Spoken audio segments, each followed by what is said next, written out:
आपकी love marriage होगी अथवा अरेंज मैरिज होगी, अथवा लव मैरिज होगी तो माता पिता की सहमति से होगी अथवा नहीं होगी। ये जो क्वेश्चन है बहुत सारे लोगों का मेरे पास कंटिन्यूटी में डेली आता है कि साहब हमारी शादी कैसी होगी। तो आप अपनी कुंडली का चार्ट देखिए उठाकर, अगर उसमें पंचम भाव जो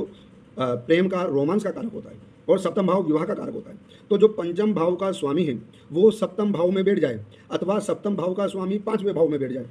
तो प्रेम विवाह होना संभव है। और भाव का स्वामी सीधा सातवें भाव में चले जाए, उसी समय में सातवें भाव का स्वामी पंचम भाव में चले जाए तो ये निश्चित हो गया कि आपका प्रेम विवाह होगा, लव मैरिज होगी। दूसरी कंडीशन, यदि पंचम भाव का स्वामी लगन में जाकर बैठ जाए, यदि लगन का स्वामी पांचवें भाव में आकर बैठ जाए तो भी इसकी पॉसिबिलिटी पूरी रहती है। अब एक और कंडीशन आपको बताते हैं, शुक्र प्रेम का कारक है, अगर शुक्र आपके पंचम या सातवें भाव में आ जाए तो भी, और इसके साथ साथ कभी कभी जिनके लगन में बैठता है उनकी भी कंडीशन ऐसी उत्पन्न हो जाती है, तो आ जाए तो प्रेम विवाह का कारण बनता है।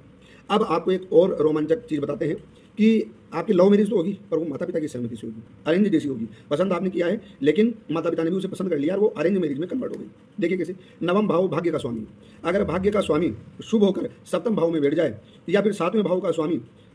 भाग्य भाव में जाकर बैठ जाए अर्थात नवम भाव में बैठ जाए तो माता पिता की सहमति उस व्यक्ति को मिल जाती है और उसकी लव मैरिज माता पिता की सहमति से संभव हो जाती है।